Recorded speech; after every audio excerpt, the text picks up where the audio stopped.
Welcome, geometers, to our new digital classroom. I hope you are all nice and comfy at home in your pajamas like I am.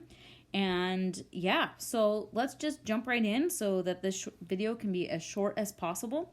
So we are skipping chapter 7 for now, and we're moving right along to chapter 8, which is all about right triangles and trigonometry. So we'll talk more about what trigonometry is when we get there. Our first lesson today is about the Pythagorean theorem and special right triangles. So, the Pythagorean theorem. As you know, it works for right triangles, and it says that the sum of the squares of the lengths of the legs is equal to the square of the length of the hypotenuse. Or, as you well know, a squared plus b squared equals c squared, where c always is the hypotenuse. A Pythagorean triple is a set of whole numbers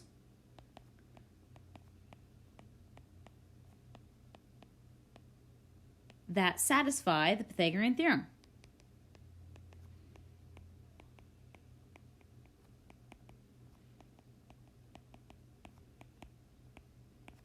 All right, so we're going to get to an example of what a Pythagorean triple here is in a minute.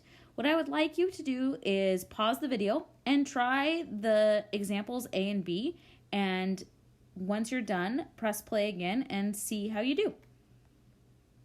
All right, example A says, find the lengths of the hypotenuse of triangle ABC and do the lengths of the sides of triangle ABC form a Pythagorean triple. All right, so in this case, we are looking for the hypotenuse here, so we're going to call it C, and you can call the other lengths A and B. It doesn't matter which one's A and which one's B. So A squared plus B squared equals C squared. Plug in my numbers. Oops. I don't mean to write 400 yet. So 20 squared plus 21 squared equals c squared. Oh, I switched my a and my b. Here, let me just switch them over here then so that they match what I wrote. So b is 21 and a was 20. All right, so then I get 400 plus 441 equals c squared. 841 equals c squared. We're going to take the square root of both sides. And when I take the square root of 841, I get 29. And we're not using plus or minus in this case because we are talking about the length of a triangle, and the length can't be negative. So our lengths here are 20, 21, and 29.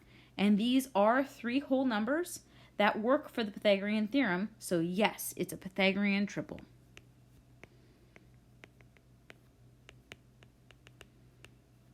All right.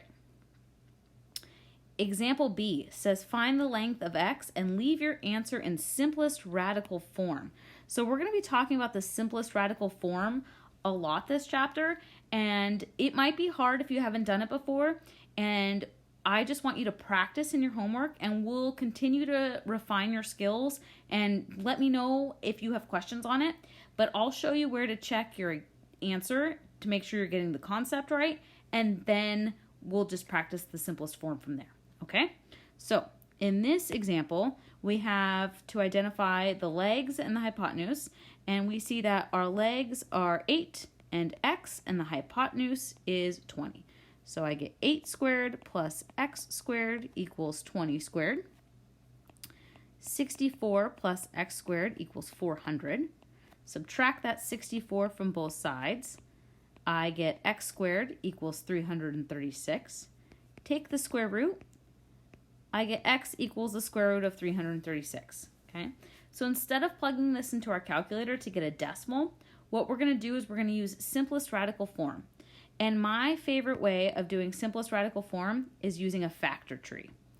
So if I was to factor 336, I can factor it to, hold on, I got my little handy dandy calculator here because I can't do these off the top of my head. 2 and 168. Okay, the smallest factor of that is 2 again. So I get 2 times 84, 2 times 42, 2 times 21, and that is 3 times 7. So now on my factor tree, I'm looking for pairs of numbers that are the same. So 2 and 2, and then I also have another 2 and 2. So that means when I multiply these numbers together here that all came in pairs, I'm going to get a perfect square, 16. And then the leftovers, 3 times 20, or 3 times 7 is 21. So when I go back here, I can check in my calculator to make sure, but 336 is the same thing as 16 times 21. And you're allowed to split square roots over multiplication. So I can write this as the square root of 16 times the square root of 21. And the square root of 16 is 4, and then I get 21. So our goal here is to think about the largest perfect square that is a factor of 360. So perfect squares are 4, 9, 16, 25, 36, 49, 64, 81, 100, 121. You don't really have to memorize any past 100, but you should know the perfect squares from all the way up to 10 squared 100, okay? And so the biggest one that is a factor of 336 was 16 in this case, okay? And that turned into 16 times 21, and the square root of 16 is 4, all right? So this means you understand the concept of Pythagorean theorem, if you got that step. And this last step here means you know how to put it in simplest radical form, okay? So we're practicing this right here in your homework a lot, all right? All right, our next theorem is the converse of the Pythagorean theorem. The converse of the Pythagorean theorem says, if the square of the length of one side of a triangle is equal to the sum of the squares of the lengths of the other two sides, then the triangle is a right triangle. So if the numbers work for the Pythagorean theorem, then it has to be a right triangle. Okay, so remember our hypotenuse is the longest side. So if I want to check if this works, I'm going to plug 85 in for C. So I have to identify that side first. And then my other two are going to be A and B. So I don't know if they work for the Pythagorean theorem. So I'm comparing A squared to B squared, and I'm asking, does that equal C squared? So I'm going to calculate them separately and then see if they're equal or not at the end. Okay, so I have 84 squared plus 13 squared, and then I have 85 squared over here. So 84 squared is 7,056. And 13 squared is 169. 85 squared is 7,225. When I add 7,056 plus 169, I get 7,225, which they are equal. Yay! So that means yes, it's a right triangle. And the numbers 13, 84, and 85 are another example of a Pythagorean triple because there are 3 whole numbers that work for the Pythagorean theorem. Great. 2 more examples, or 2 more theorems. So these theorems help us determine if triangles, if they aren't right triangles, they're either obtuse or acute, and we can look to see if that side C, the longest side, allows our angle or makes our angle open up wider than a right angle or smaller than a right angle. So the first one says, if the square of the length of the longest side of a triangle is greater than the sum of the 2 squares of the lengths of the other 2 sides, the triangle is obtuse.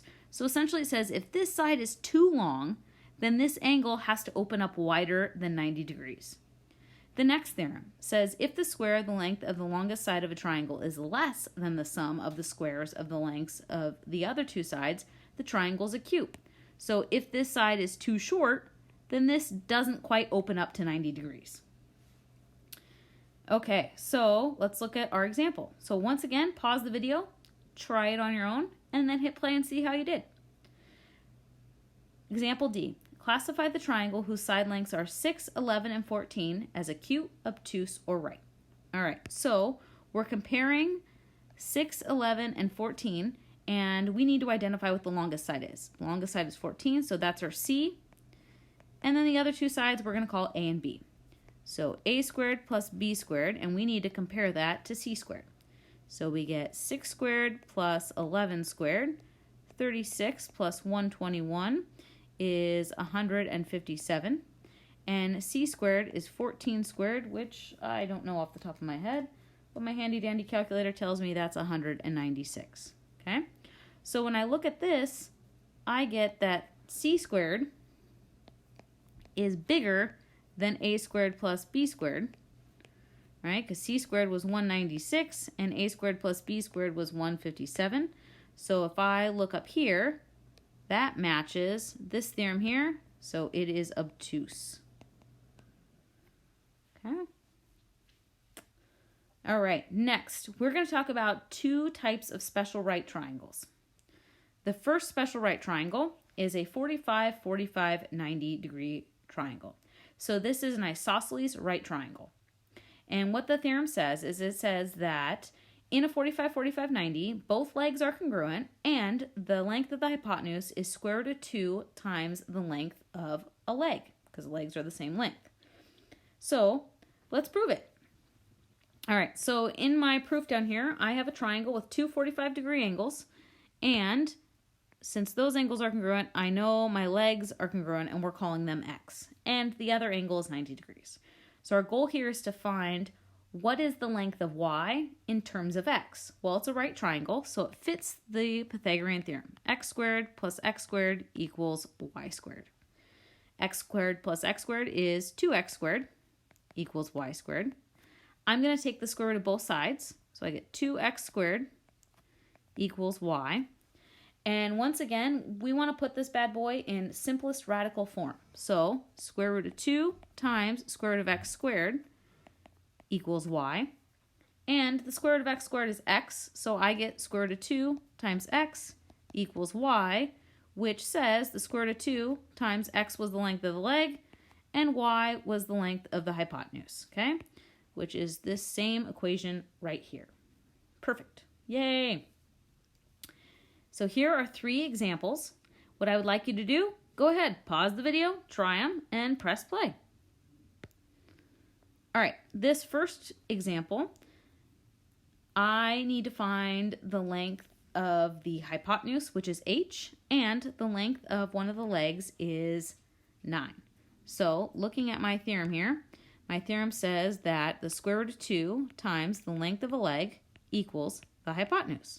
So I'm going to plug in my pieces. Square root of 2 times the length of a leg is 9 is going to equal h. This is simplest radical form. I can't pull out any radicals or any perfect squares out of 2, so that's fine. But we do write the whole number in front of the square root. So we're just going to switch it so that it's 9 times square root of 2 is the length of h. Okay. My next example, example B. So once again, we're looking for the hypotenuse, and I have the length of a leg. So my equation is the square root of 2 times the length of a leg equals the hypotenuse. And I'm going to put in my pieces, so I get square root of 2 times 2 root 2 equals x. All right, let's simplify this. So this, I can rewrite multiplication in any order. So I'm going to rewrite it so that I get square root of 2 times square root of 2. And then the 2 is in the other front. And then square root of 2 times square root of 2 is square root of 2 squared. So I get 2 times 2, which is 4. Okay, so I get x equals 4. So once again, here's what I did. I took my 2 radicals and I put them next to each other. And anything multiplied by itself is that thing squared. Well, if I have a square root times a square, those cancel, and I'm just left with 2. So now I have 2 times 2, which is 4. All right, let's try example C. Example C is a little different because they give me the hypotenuse is 6, and I'm looking for the length of a leg, which is x. Okay, so our equation says square root of 2 times the length of a leg equals the hypotenuse. And I'm going to put in my pieces here. So I'm going to fill in the, oops, sorry about that. So now I have square root of 2 times x equals 6. And I'm solving for x, so I need to divide both sides by square root of 2. So I get x equals 6 divided by square root of 2, which is great. That is the correct answer. But unfortunately, it's not in simplest radical form. For simplest radical form, we do not like having these radicals in the denominator. So we're going to use what we learned in the previous example. The square root of 2 times the square root of 2 equals 2. So in order to get rid of that, I'm going to multiply the top and the bottom of this fraction by square root of 2. Because I'm allowed to multiply fractions by 1, and square root of 2 divided by square root of 2 is 1. So my numerator now becomes 6 divided by square root of 2, and the denominator is square root of 2 squared, or just 2. So now I get 6 square root of 2 over 2, and a little tricky thing here, 6 divided by 2 cancels, reduces. So now that reduces to 3 square root of 2. So that's my answer, okay? If you got to this step right here, 6 divided by square root of 2, that is perfect, okay? The rest of it, once again, is just practicing that simplest radical form, which you'll get the hang of eventually. All right. Our next special right triangle is a 30, 60, 90. These are my favorite. I don't know why. I just like them. And here's what our theorem says. Our theorem says, in a 30, 60, 90 triangle, the length of the hypotenuse is twice the length of the shorter leg, and the length of the longer leg is square root of 3 times the length of the shorter leg. So here's our two little theorems that come out of this. Hypotenuse is 2 times the shorter leg, and longer leg is square root of 3 times the shorter leg. All right. So let's look at our example over here, our triangle XWZ. So here's how you can kind of think about this. So if XWZ is an equilateral triangle, so angle XWZ is 60 degrees, just like the other two, and I take that triangle and I chop it in half, then half of that triangle is a 30, 60, 90, okay? And since I cut it in half, an equilateral, remember, all these sides are congruent. So if I cut it in half, this length right here from X to Y is going to be half the length of a full side, okay? So let's draw a clean triangle for ourselves so we can kind of talk about that. And I'm going to change that variable from S to an X just so that it's easier to work with. So if this is X, then this is going to be 2 times X, okay? Because I chopped it in half to get X. Now, my goal is to find the length of this side, okay? Let's call it Y. All right, so our good old friend, the Pythagorean theorem, says x squared plus y squared is going to equal my hypotenuse squared, and my hypotenuse is 2x, so I have to square all of that. Okay, so x squared plus y squared equals 4x squared. 2x times 2x is 4x squared. And my goal is to solve for y. I want to figure out what y is. So I'm going to subtract x squared from both sides. So now I get y squared equals 3x squared. We're going to take the square root of both sides. Oh, I don't need to do that. So then I get y equals the square root of 3x squared, which is the same thing as the square root of 3 times x. And we see that y was the longer leg, and square root of 3, and then x was the shorter leg. So that's where I'm going to get this second theorem here. Okay? All right. Let's look at an example. So go ahead, pause the video, try example D, and then press play and see how you did. Okay, example D says, find the value of each variable. So I'm looking for D and F, and we see it's a 30, 60, 90. So my equations are that the hypotenuse equals 2 times the shorter leg, and the longer leg equals square root of 3 times the shorter leg. All right, so let's plug in our pieces. So F is my hypotenuse. My shorter leg is going to be always across from the angle that's 30 degrees. So that's D. And then the longer leg is going to be 5. So my first equation, F equals 2 times D. Well, that's not helpful. Let's try the other equation. So now I get 5 equals square root of 3 times d. Oh, we can solve for d there. So we're going to divide both sides by square root of 3. 5 divided by square root of 3 is going to equal d. But it's not in simplest radical form because I have a radical in the denominator. So multiply the top and the bottom by that radical, okay? Because then I'm going to get square root of 3 times square root of 3, which is square root of 9, which is 3. So my numerator, whole number in front, 5 root 3, and my denominator is just 3. In this case, I can't cancel anything because 5 and 3 have no common factors. So that's my answer for D. Okay. Now I'm going to take that and plug that in to this D up here to find F. So F equals 2 times 5 root 3 times, or over 3. Think about it as 2 over 1. Multiply your fractions.